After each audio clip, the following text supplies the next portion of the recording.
Hi friends, அனைவருக்கும் வணக்கம்.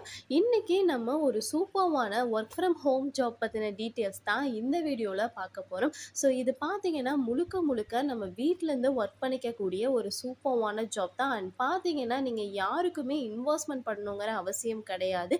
Without இன்வெஸ்ட்மெண்ட்டில் உங்களால் ஒர்க் பண்ணிக்க முடியும். ஸோ இந்த ஜாப் என்னன்னு கேட்டிங்கன்னா, நிறைய பேர் ஃபோட்டோ எடிட்டிங்கில் இன்ட்ரெஸ்டோடு இருப்பீங்க. ஸோ உங்களுக்கு தான் இந்த ஒரு ஜாப். ஸோ இந்த ஒரு ஜாப்ல எப்படி அப்ளை பண்ணுறங்கிற ஃபுல் ஸ்டெப்ஸுமே பார்த்தீங்கன்னா இந்த வீடியோவில் நான் சொல்லியிருக்கேன். ஸோ வீடியோவை நீங்கள் ஸ்கிப் பண்ணாமல் மட்டும் வாட்ச் பண்ணிக்கங்க. ஓகே ஃப்ரெண்ட்ஸ், ஒரு ஜாப் பற்றின டீட்டெயில்ஸ் நான் உங்களுக்கு சொல்கிறேன்னா, நீங்களுமே பார்த்தீங்கன்னா அந்த ஜாப் பற்றின டீட்டெயில்ஸ் ஒரு டைம் ஓனாக செக் பண்ணி பார்த்துட்டு உங்களுக்கு ஓகேவா இருந்துச்சுன்னா மட்டுமே ட்ரை பண்ணுங்கள். ஓகே ஃப்ரெண்ட்ஸ், ஃபர்ஸ்ட் இது பார்த்தீங்கன்னா ஃபோட்டோ எடிட்டிங் தான் நம்ம வந்து பண்ணிக்க போகிறோம். ஸோ இது யார் கொடுக்குறாங்கன்னு கேட்டிங்கன்னா, அதர் கண்ட்ரீஸ்லேருந்து தான் நம்மளுக்கு இந்த ஒரு ஜாப் வந்து கொடுத்துருக்காங்க. அதனால தான் நம்ம வந்து பார்த்தீங்கன்னா ரிமோட் ஜாப் வந்து கிடைக்கிது. ஸோ இது பார்த்தீங்கன்னா முழுக்க முழுக்க வீட்டிலேருந்து பண்ணக்கூடிய ஒரு ஜாப்புங்கிறத இந்த இடத்துல மென்ஷன் பண்ணியிருக்காங்க. ஸோ அதுக்கான டீட்டெயில்ஸ் எல்லாமே பார்த்தீங்கன்னா இந்த இடத்துல போட்டிருக்காங்க. நீங்கள் கிளியராக ரீட் பண்ணி பாருங்கள். ஸோ இதில் நமக்கு என்ன மாதிரி ஒர்க்கு இருக்கும் அப்படின்னு சொல்லி இவங்க கேட்குறாங்கன்னா, இவங்களோட கம்பெனி கைட்லைன்ஸ் பற்றி சொல்லி கொடுக்குற மாதிரி ப்ராடக்ட்ஸ் வந்து ஃபோட்டோஸ் எடிட் பண்ணுற மாதிரி இருக்கும் அப்படிங்கிறத சொல்லியிருக்காங்க. ஸோ இது பார்த்தீங்கன்னா ப்ராடக்ட்ஸ் ஃபோட்டோஸ் எடிட் பண்ணுற மாதிரி இருக்கும். நெக்ஸ்ட்டு பார்த்தீங்கன்னா கிரியேட்டிவிட்டிஸ் டிசைன் வந்து பண்ணி டிஃப்ரெண்ட் ஃபார்மேட்டில் சப்மிட் பண்ணுற மாதிரி இருக்கும்.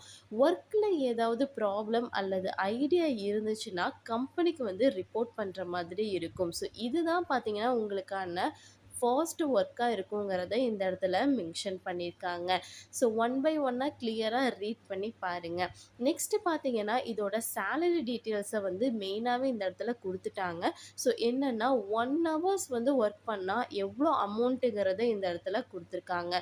ஸோ எக்ஸ்ட்ராவாக நீங்கள் ஒர்க் பண்ணால் கூட அந்த எக்ஸ்ட்ரா அமௌண்ட்டு எவ்வளோங்கிறதையும் இந்த இடத்துல மென்ஷன் பண்ணியிருக்காங்க. நெக்ஸ்ட்டு பார்த்தீங்கன்னா ஃப்ளெக்சிபிள் ஒர்க்கிங் ஹவர்ஸுங்கிறதையும் இந்த இடத்துல மென்ஷன் பண்ணியிருக்காங்க. ஸோ உங்களோட ஃப்ரீ டைமில் உங்களால் வீட்டிலேருந்து ஒர்க் பண்ணிக்க முடியுங்கிறத இந்த இடத்துல போட்டிருக்காங்க. நீங்கள் செக் பண்ணி பார்த்துக்கங்க. ஸோ ஒன் பை ஒன்னாக பார்த்தீங்கன்னா இதில் கிளியராக வந்து கொடுத்துருக்காங்க. நீங்கள் ரீட் பண்ணி பாருங்கள்.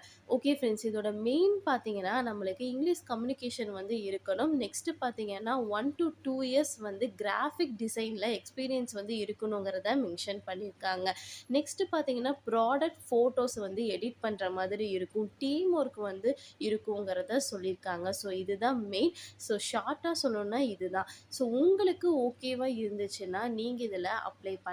அப்ளை பண்ணுறது ரொம்ப ரொம்ப சிம்பிள் தான். ஸோ அப்ளை ஆப்ஷனை கிளிக் பண்ணிங்கன்னா நெக்ஸ்ட் இந்த மாதிரி ஃபார்ம் வந்துட்டு ஓப்பன் ஆகும். இந்த ஃபார்மில் நீங்கள் ஃபில் பண்ணி அனுப்புனாவே போதும். ஸோ ரெஸ்யூம் எல்லாத்தையுமே அப்ளை பண்ணுங்கள். சில கொஸ்டின்ஸ் எல்லாம் பார்த்தீங்கன்னா கேட்டிருப்பாங்க. அந்த கொஸ்டின்ஸ்க்கு எல்லாத்தையுமே நீங்கள் கரெக்டாக ஆன்சர் பண்ணிவிட்டு சப்மிட் பண்ணுங்கள்.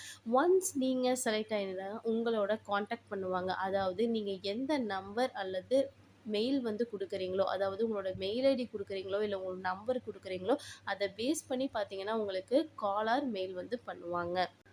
ஓகே ஃப்ரெண்ட்ஸ், இந்த ஜாப் பற்றின ஃபுல் அண்ட் ஃபுல் டீட்டெயில்ஸும் உங்களுக்கு நான் சொல்லிட்டேன். உங்களுக்கு ஓகேவா இருந்துச்சுன்னா மட்டுமே ட்ரை பண்ணுங்கள். ஸோ இது பார்த்தீங்கன்னா அப்ளை பண்ணுற ஸ்டெப்ஸ் எல்லாமே பார்த்தீங்கன்னா கிளியராக அந்த பேஜில் இருக்குது. ஸோ கரெக்டாக ரீட் பண்ணிவிட்டு அப்ளை பண்ணுங்கள். ஓகே ஃப்ரெண்ட்ஸ், கண்டிப்பாக இந்த வீடியோ உங்களுக்கு யூஸ்ஃபுல்லாக இருக்கும்னு நினைக்கிறேன். அப்படி யூஸ்ஃபுல்லாக இருந்துச்சுன்னா மறக்காமல் லைக் பண்ணிட்டு உங்கள் ஃப்ரெண்ட்ஸ் எல்லோருக்குமே ஷேர் பண்ணுங்கள். ஏதாவது டவுட் இருந்தாலும் கமெண்ட் செக்ஷனில் கமெண்ட் பண்ணுங்கள். நம்ம நெக்ஸ்ட் வீடியோவில் பார்ப்போம். பை.